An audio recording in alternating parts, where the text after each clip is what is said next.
Also speed up no counter.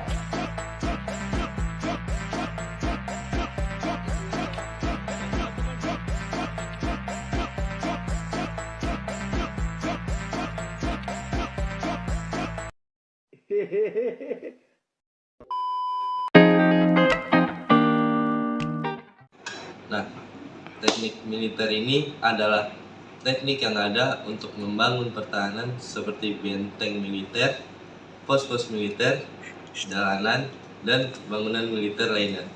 Setelah perang selesai, dibentuklah teknik sipil untuk membangun bangunan yang telah hancur agar lebih teratur untuk perang berikutnya. Oke, yang pertama ada teknik sipil. Teknik sipil ini adalah teknik tertua kedua setelah teknik militer.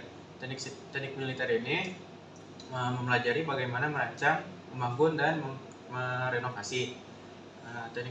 Teknik sipil ini bertujuan untuk keselamatan hidup manusia, untuk memenuhi kebutuhan manusia di sektor publik.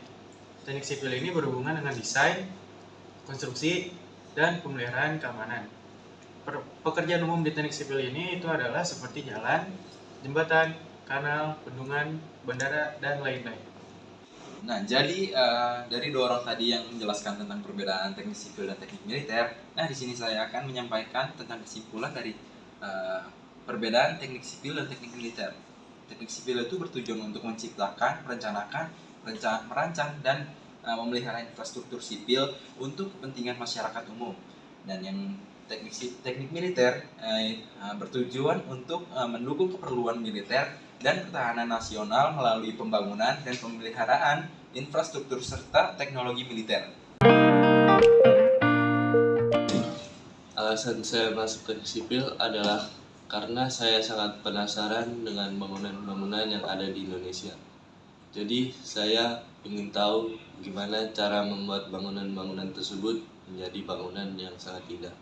Dan di teknik sipil ini prospek kerjanya sangat luas. Saat saya masuk ke dalam fakultas teknik sipil ini, yang pertama ada karena orang tua saya ini bekerja dalam ruang lingkup teknik sipil. Jadi saya diajarkan bagaimana teknik sipil ini bekerja. Dan saya juga suka konstruksi bangunan yang berada di suatu bangunan tersebut. Dan yang terakhir itu prospek kerjanya yang luas. Alasan saya masuk dalam teknik sipil ini karena adanya rasa keminatan dalam diri saya dan juga adanya rasa ingin tahu terhadap bangunan untuk mengetahui lebih dalam tentang bangunan dan infrastruktur di sekitar saya. Dan juga mungkin prospek kerjanya yang sangat luas dan memadai. Apalagi kan IKN ini sedang dalam masa pembangunan. Mungkin prospek kerja untuk kedepannya lebih luas bagi lulusan dari teknik sipil. Contoh infrastruktur yang pertama adalah jalan tol. Peranannya sebagai ahli geoteknik yang tugasnya melihat bagaimana keadaan tanah lalu bentuk konstruksi yang akan dibangun. Pada intinya, geoteknik itu menentukan konstruksi bangunan sebelum pelaksanaan pembangunannya dilakukan. Kedua, ada struktur. Peran teknisi ini menganalisis dan memastikan jalan tol dapat menahan sebuah beban yang akan terjadi untuk keselamatan para pengguna jalan. Yang ketiga, transportasi, yang dimana salah satunya ini melakukan survei jaringan jalan dan perencanaan lalu lintas dan lainnya. Kedua, ada pada bendungan.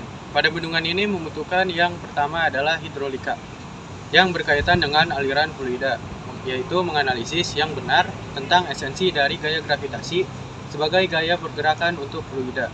Yang kedua ada geoteknik, pemilihan lokasi desain, fondasi desain tubuh bendungan, dan desain sistem instrumentasi, dan hingga perhitungan fondasi sampai membuat layout atau lokasi spyway, saluran, pengelak, dan lain-lain.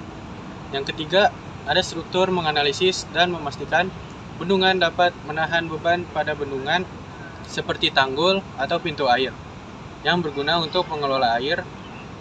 Selanjutnya ada dermaga, yaitu memakai sistem hidrolika yang berkaitan dengan aliran fluida, yaitu menganalisis yang benar dengan ekspresif dari gaya gravitasi sebagai gaya pergerakan untuk fluida. Kedua, bioteknik, bagaimana memilih fondasi yang tepat sesuai dengan keadaan tanah yang di wilayah yang ingin dibangun dermaga.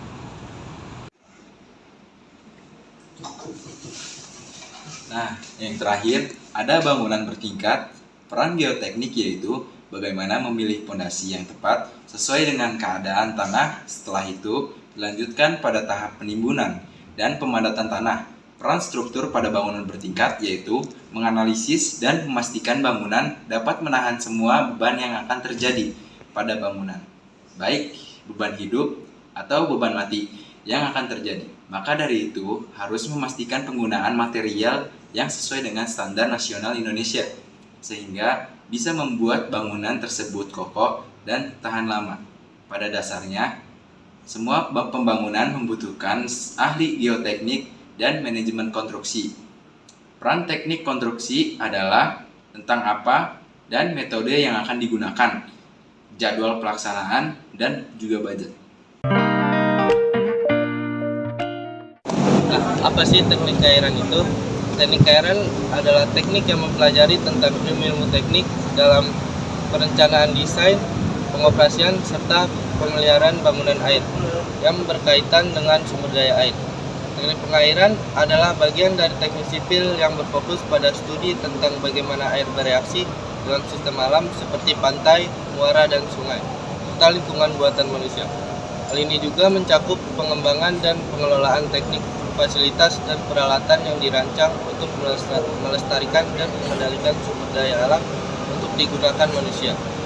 Nah, berikut ada beberapa pecahan utama dari teknik perairan. Yang pertama ada hidrologi, yang kedua ada teknik pengairan, yang ketiga ada pengolahan sumber daya air, yang keempat ada rekayasa sungai dan pesisir, yang kelima ada pengolahan air minum dan limbah, keenam teknologi hidroponik, dan ketujuh ada pemodelan hidrologi.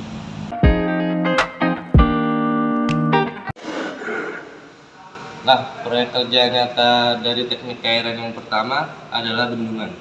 Bendungan merupakan bangunan yang dipergunakan sebagai penahan aliran air sungai sehingga membentuk suatu waduk dengan cadangan air. Nah, masalah dari bendungan ini adalah bendungan tersebut bisa jebol. Nah, penyebab dari masalah tersebut adalah yang pertama kerusakan struktural, yaitu penuaan, korosi atau kegagalan material dalam struktur bendungan dapat melemahkan integritasnya.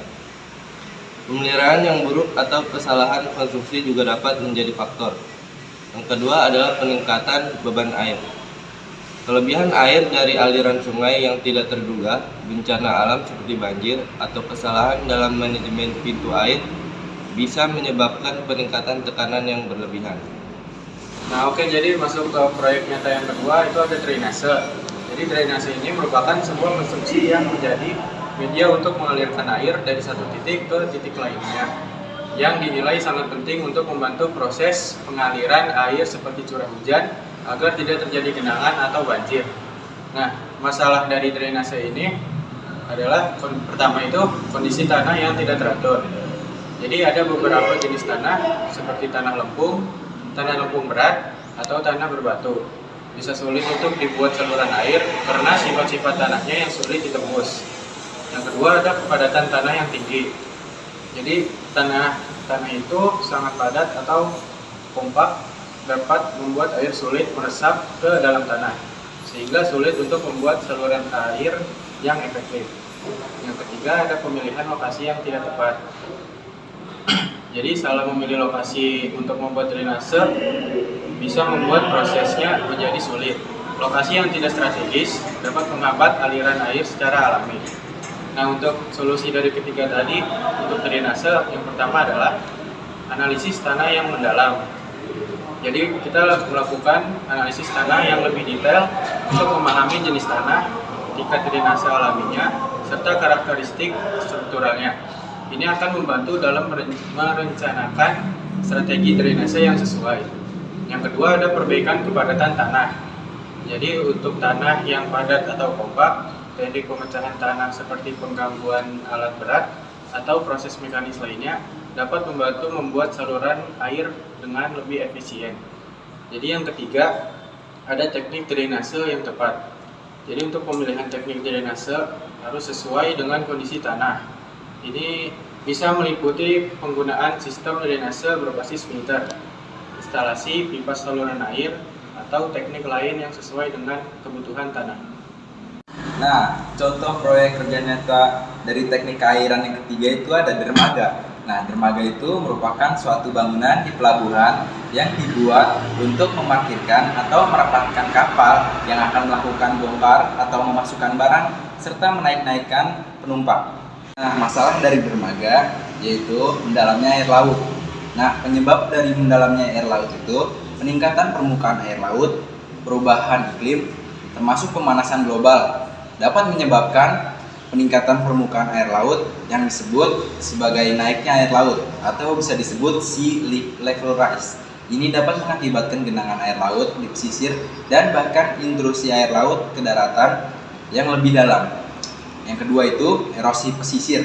Nah, erosi pantai yang terjadi akibat gelombang badai atau aktivitas manusia seperti reklamasi pantai atau penambangan pasir dan menyebabkan air laut mendalam dengan menjauhnya garis pantai ke daratan. Solusi untuk mendalamnya air laut yaitu melakukan pembangunan infrastruktur pertahanan pesisir, membangun tanggul, dinding, atau sistem penghalang lainnya untuk melindungi wilayah pesisir dari gelombang air laut. Nah, yang kedua itu pemulihan ekosistem. Nah, pemulihan ekosistem itu melakukan restorasi ekosistem pesisir seperti hutan bakau atau revitalisasi pantai untuk meningkatkan daya tahan terhadap erosi dan intrusi air laut. Contoh infrastruktur yang pertama yaitu jalan tol.